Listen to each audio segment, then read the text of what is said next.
Yes, Sir Hairless here.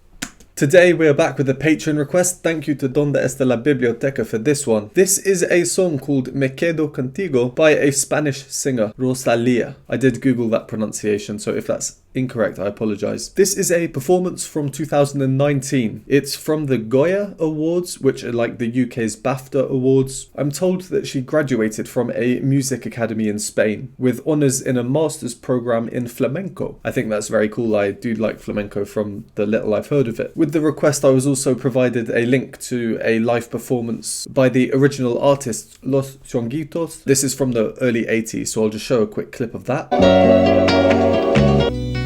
Me das a elegir, pues me he enamorado. Yeah, nice song. And also an interpretation that is apparently very popular to Spaniards, and that's by a Spanish-French singer called Manu Chao, which we can see is a bit more rocky. Finally, the lyrics. Here on the screen are the lyrics and an English translation. Feel free to pause and read through them. Without further ado, let's get straight into it.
Wow, that's weirdly, it's intense. It's so calm yet intense. And the aesthetic is so interesting, isn't it? There's something very eerie about it. Choice of red too. What does that symbolise? I mean, it's a song about love. The obvious thing is love, but I get darker undertones. Well, this is interesting. And from a musical perspective, a harmonic perspective in particular, very interesting things going on. I think let's get right into it. So if you don't want to hear my analysis, go to the timestamp. First things first, the key. Here we're in A minor.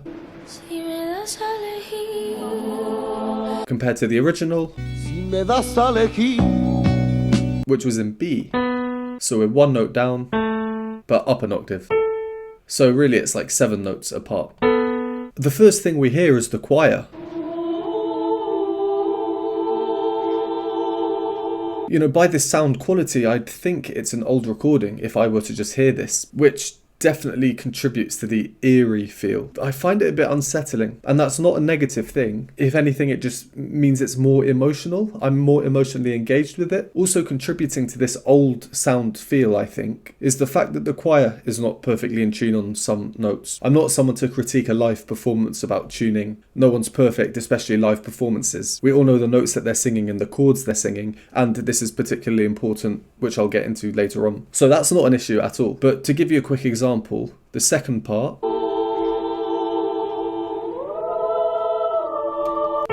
that A there, it's quite a bit under the note.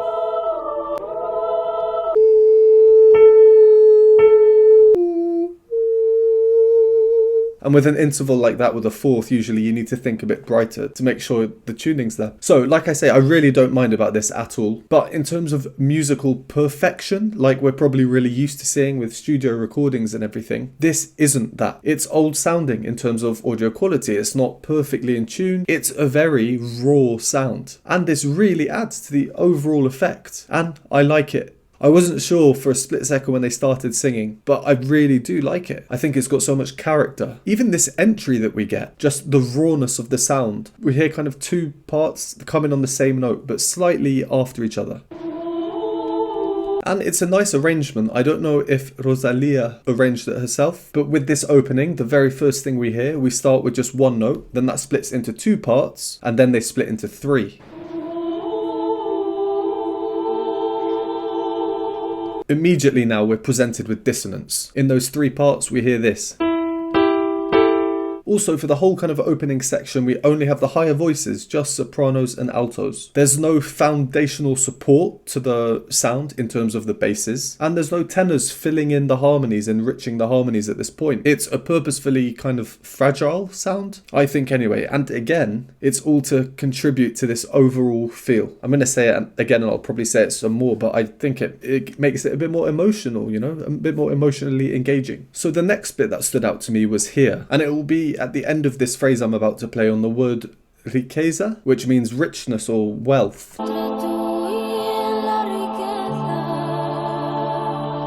And that's where we now hear a harmonic foundation come in, on this note here.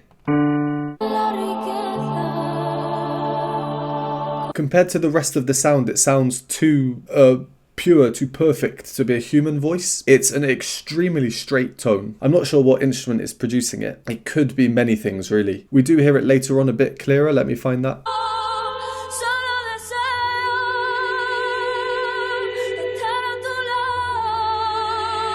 You know, it could be from a certain type of organ. It could be a bowed string instrument. A synthetic sound, it could be, of course, played on a keyboard or something. There was someone standing in front of the choir, but we can't really see very clearly. But I find this particularly interesting because what we can see, which isn't much, is purposefully very dark and a bit mysterious in a way. Overall, it feels like a completely a cappella performance. You know, that's what it looks like, only human voices. Anyway, back to riqueza, richness, wealth. On this word, richness, there's definitely rich harmony.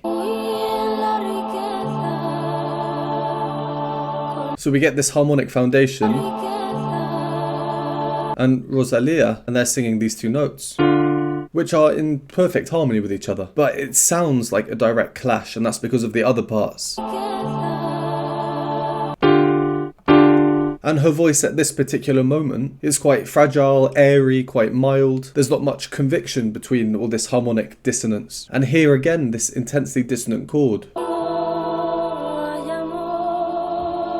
So the bass is singing the same note as her, but then the parts around her is like someone's just put their hand on the piano. Then a bit later on, we get the first words sung by the choir. They sing Ay amor, oh love, in homophony with Rosalía. So the same words sung at the same time with the same rhythms. They're carefully chosen first words to say. And then the end of this phrase, it's a very a closed sound, almost like a muffled sound from her. It completely contrasts the next phrase. Power, chest voice, belting, a B. Rapid, intense vibrato. I mean, this phrase, it's saying I'm in love. And if we look at that compared to the original song. Pues me he enamorado.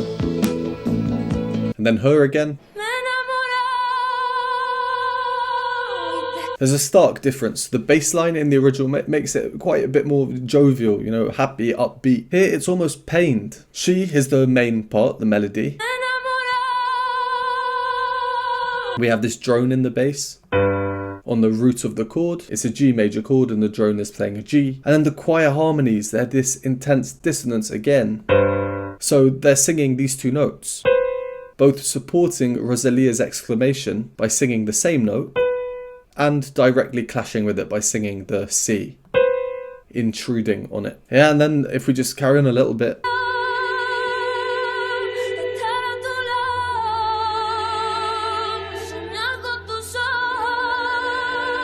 Yeah, it's just very captivating, isn't it? Alright, where we paused, there was this powerful pause in the music. We'll go from there. The silence between the notes in a piece of music really does hold a lot of power.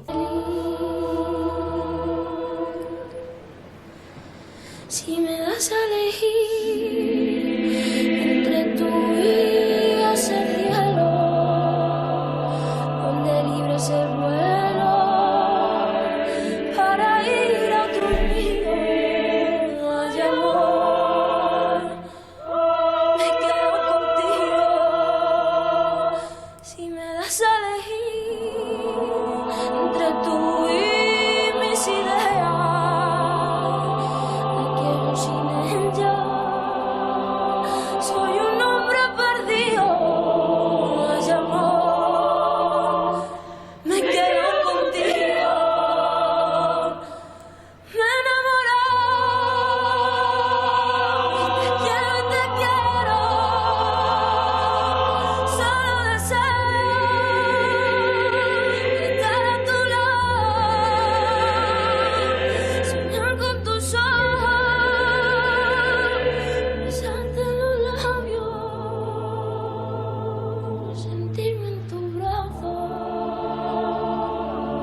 que soy muy feliz.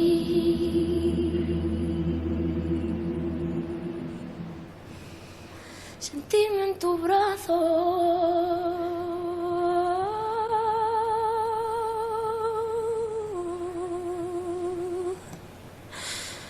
que soy muy feliz.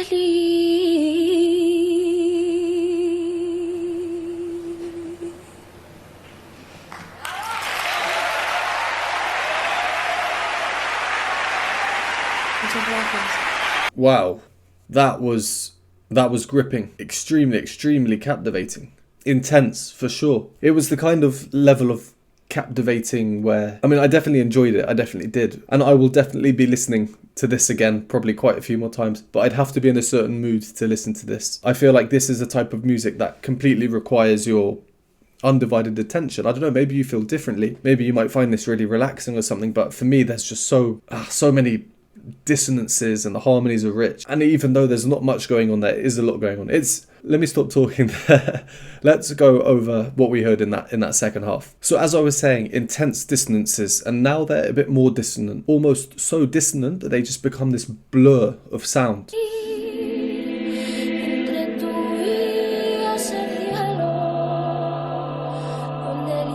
Those chords that we hear, they'll be something like this. Let me hop to the piano and show you.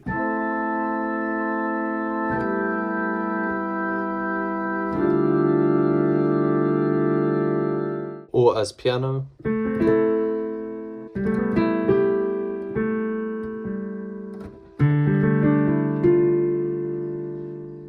Just after that, we get homophony again on the same words as before. Ay amor.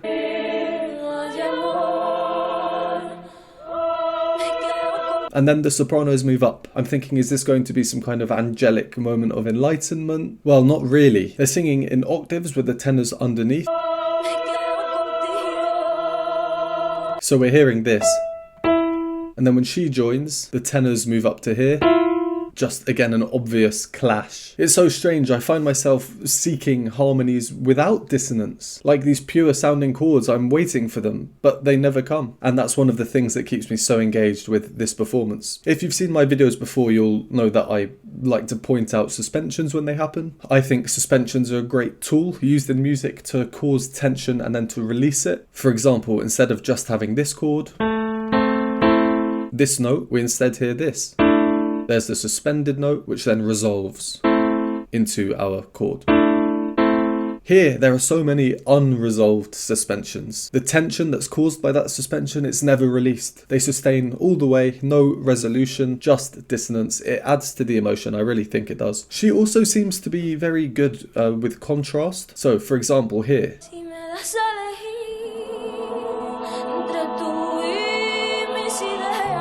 The first phrase. A light voice, an airy voice, a wobbly voice, so she's using vibrato.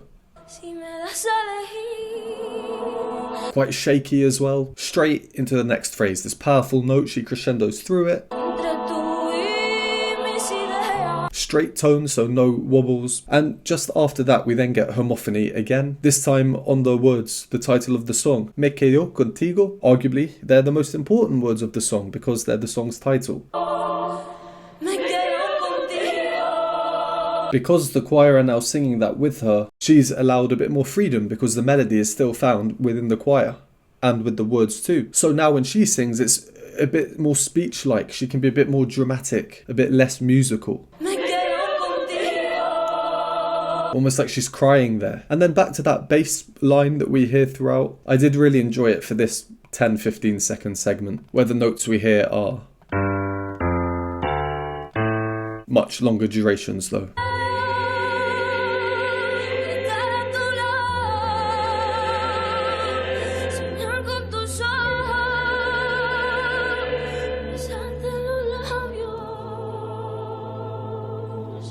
Because we don't have a heavy bass part throughout the rest of the song, when it does appear, such as here, it just provides such a nice harmonic foundation underneath everything else. In that phrase as well that we just heard at this bit, we get a nice bit of rhythmic variety in a piece of music where there's not really much opportunity to do so otherwise.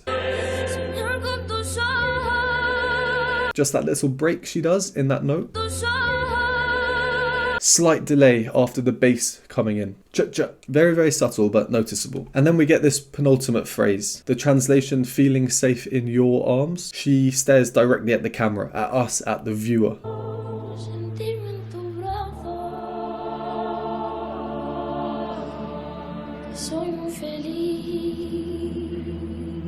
Powerful stuff. And then she repeats the line completely solo a cappella. And this is the last line she sings. It really shows her vocal control.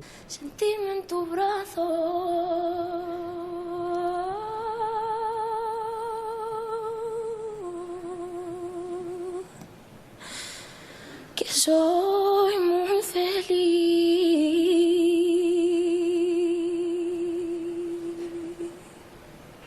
And she looks like she's about to cry, or is crying even. It's a very emotional and powerful performance. Well, that's definitely not something you see every day, is it? Very, very interesting. I could see why some people might not enjoy this, but I think it's a great bit of music, and the aesthetic as well, everything, just overall a good performance. I perhaps find it a bit more eerie than maybe it's supposed to make you feel, but some of the musical decisions I think are probably the main reason for that.